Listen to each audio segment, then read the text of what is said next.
everyone, welcome back to my channel. I got a request from one of my viewers and they wanted to know how my house was holding up for the past 2 years ever since working with my builder and all the mistakes that I had. Hopefully some of this stuff can help you guys. You're going to see a bunch of examples in order to have me show you exactly what I went through. This is not a complaint video. I'm not complaining about these things. These are just facts in how my house is holding up 2 years down the line. Let's get to it right away, and I hope you guys enjoy this video. I am going to start off by saying that I absolutely love my tiny house and I absolutely love living tiny. Let's do bugs and insects. Ever since living tiny, I have realized that there are tons of little bugs and insects that get into my house, and they are also all around my house, out on the outside. When I was living in my apartment, I did not have these problems, so living in this campground and living this tiny house lifestyle, I have encountered tons of bugs. I don't know where these bugs are coming in because some of them are larger than the little holes in the screens. I don't know if there are holes inside my walls, inside my insulation, if there are cracks in places. I have started finding openings to the outside. So say for instance, the front door, there is a crack at the top where bigger bugs can enter. Wear and tear on some of the things inside my house would include the mini split. If you do not do maintenance on that by cleaning out the dust on the top, it can get clogged. So mine was dripping for the longest time. I didn't know why. Supposedly there is a tray somewhere on there and I couldn't find the tray, but what I found was there's a piece of trim that was nailed to the wall, and I'm thinking the tray might be under that. So I don't know if I needed to request that trim doesn't go around the mini split so I can get to the tray, or I might just be ignorant as to where this tray is and it could be maybe on the inside of it. So if you guys know where this mini split tray is, please drop it in the comments below so that I can clean out the water, I guess, from this tray. But because I couldn't find this tray,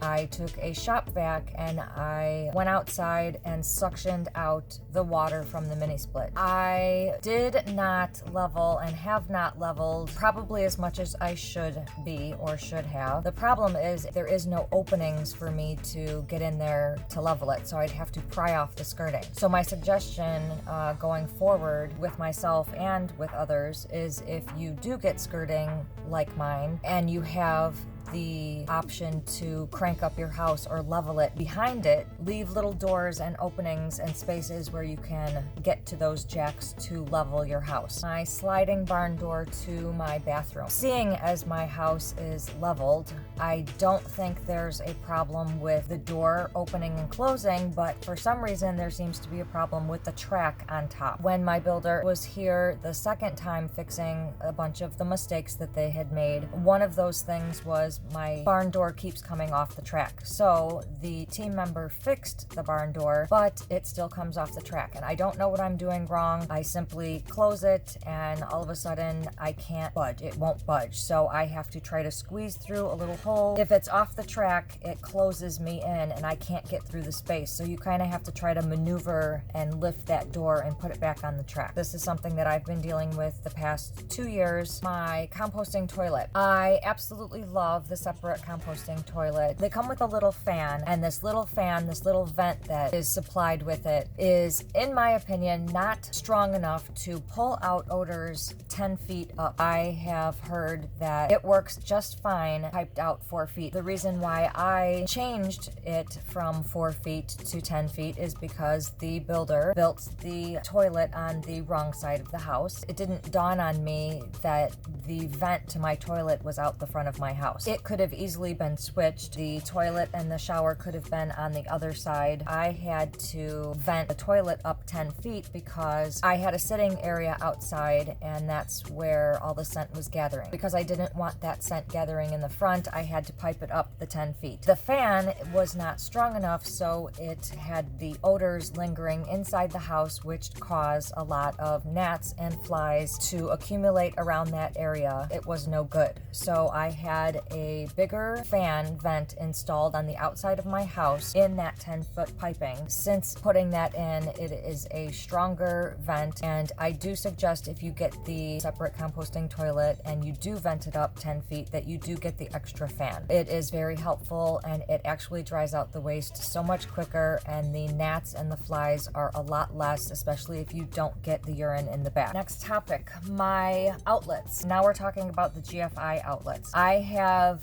3 of them, 2 of them in the kitchen and 1 in the bathroom. The GFI thing, it does the whole breaker thing when there's moisture around the outlet. I have noticed when cooking in my kitchen on my electric stovetop that some of the grease gets into the outlet. That outlet is the outlet that trips the most. I have a hood range above that electric cooktop, and because that's set that way, I would rather keep the electric cooktop beneath it. I'm thinking of a cover to stop that from tripping. Again, this is no fault of the builders or anything. It's just something that I've experienced in these 2 years of living tiny, is that always trips. Sometimes the one in the bathroom trips, but not as often as the one in the kitchen. My vertical hopper windows that are downstairs, all 3 of them were installed upside down. The way that I found this out was because when it was cold the first year that I lived in it, I noticed that the latch had come down, and I didn't understand why it came down if it's supposed to fit in there. I had posted something online stating what's going on, why is this happening. In the morning I find this like that.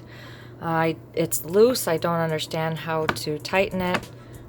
These 2 screws right here are not loose at all, so I don't understand. And someone said it looks like the windows were installed upside down. If you turn them upside down, the latch goes in like this, and there is no chance for it to fall open if it was the other way around. When the Incredible Tiny Homes team member came to fix these things, that is one of the complaints that I had. The thing is that I compromised on that one because I didn't want him to take these windows out and reinstall them by putting them back in the wall. There'd be big holes in my wall. So I compromised, and I said, you know what, I'll just deal with the washers that I put in behind them. My front door does not have a spring, and for some reason every person that has come in my house has asked why. I don't know if this is something that the customer has to do or if it's just standard in a build. If it's standard in a house build, why wouldn't it be standard in a tiny house build? But I didn't know this, so I didn't say anything. I didn't even think about it needing a spring until I was faced with wind and people not understanding that there was no spring on there. In the wind, the people would open the door and let go of the handle, and the entire door would fly open, and in the crease where all the screws were holding the door on, it all started to crack in there. This caused some damage on my door, and everybody keeps telling me to get a spring. And I don't know if this has anything to do with the hole up in the corner. No clue if that caused that to happen, because there's supposed to be a seal there. I think it is a area where bugs and insects could come in. I can see light, and it is big enough for a big spider to come in. We're not talking about small little holes here. It's a big hole. So I don't know how to fix this. I don't know if it's because of the door not having a spring. I don't know if it's because of the way that seal was installed in there. One of the problems that I had with the builder the first time was the seal on the other side. There was not one. They didn't put one in. So bugs were getting in like crazy. So they sent me a seal and I installed it, and that one seems tight because it's on the inside, but I don't know why it's not tight on the outside one. When the Incredible Tiny Homes team member was here, I had mentioned that one of the problems was that there were 2 large cracks in the catwalk, and I was afraid that I was going to basically fall through there. He noticed that the catwalk was built with 1x4s instead of 2x4s, and everybody at my builder's place knew that I needed to walk on that in order to clean it. I'm 110 pounds, and he said that it could hold 200 pounds and plus. When I told the ITH team member this, he said, no, you should have 2x4s on here. That was not built correctly. He enforced it with another 1x4 in the beginning section. Since then, it's been okay to walk on. I haven't seen any cracks, not since, but the cracks have been filled with glue or caulk or something. I don't know what he did, but he filled them. They haven't gotten worse, so hopefully that reinforcement thing that he put next to the other 1x4 is helping. The bathroom. I have a bathroom vent where you use to put out the steam. That, when I was having the problems with the toilet vent not working, I put on that bathroom vent to get the scent out. About 6 to 8 months of that running all the time, I needed to replace it. Think about that when you are dealing with toilet problems and bathroom problems. If you have a fan running all the time, it might need more maintenance, just as mine did. Another fan that I had to replace, like I said before, was the toilet fan. So in my opinion, the original fan vent that was sent with the toilet did not work, so I had to basically upgrade and get a bigger one because of the piping it up 10 feet. The shower sinks and drains. Let's start with the shower drain. I have long hair, so of course it is going to get in the drain. I have this drain at the bottom where it's sticking inside, so I just invested in those snakes to get some hair out. It had backed up and all of the water started to fill, and I only have about this much space before water starts flowing over into my bathroom. I got these snakes and I got a bunch of hair out of there. Moving on to the kitchen sink, there is that pee drain that I cleaned out a couple times. While taking those two things off, I found a big hair wad in there, cat hair and probably my hair from rinsing it down the sink. I had to have the maintenance guy come over and actually tighten the inner ring because when I put the pee ring back on and put the water on, it started dripping inside my cabinet. I didn't understand why, but apparently it had come loose, so the maintenance man had to tighten it back on there. When he did tighten it back on there, he put some glue or something around it, and I couldn't use it for 5 hours, but since then my sink is in great working condition. Talking about my outside storage, I was supposed to have my outside storage open from the bottom up rather than from the top down. Again, I compromised with this when I saw that they had the door go from the top to the bottom. I didn't want them to take it all off and redo it, so I compromised, empathized, and said, it's okay, you know, you guys, it's fine, I'll deal with it. But how is it holding up 2 years later?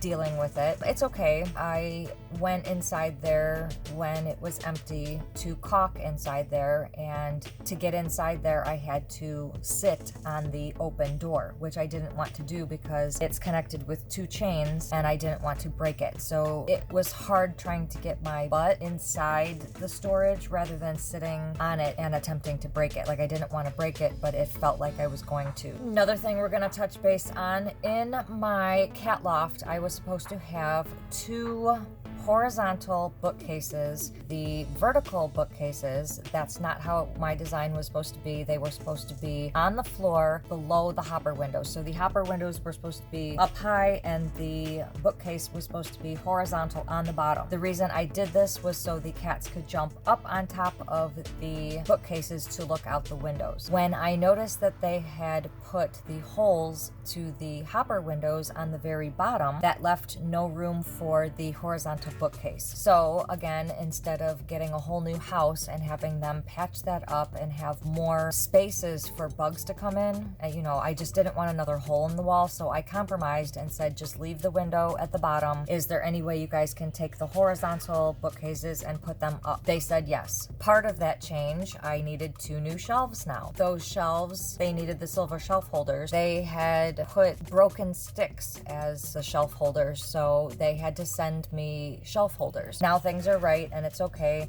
The cats do look out the windows. The hopper windows come down and they actually sit on the hopper windows. It's not a problem. I'm dealing with it and I still have like area for my books. That was how my house is holding up 2 years after I've had it. I hope you guys liked this video. If you did, please give it a big thumbs up and don't forget to hit that subscribe button below and click the notification bell so you can receive a notification every time I post a new video, which is every Sunday. Thank you so much for watching, guys. I will see you in the next video. Intentionally we are I gotta go pick up my HelloFresh. I got a there are ways to prevent things and all of that stuff.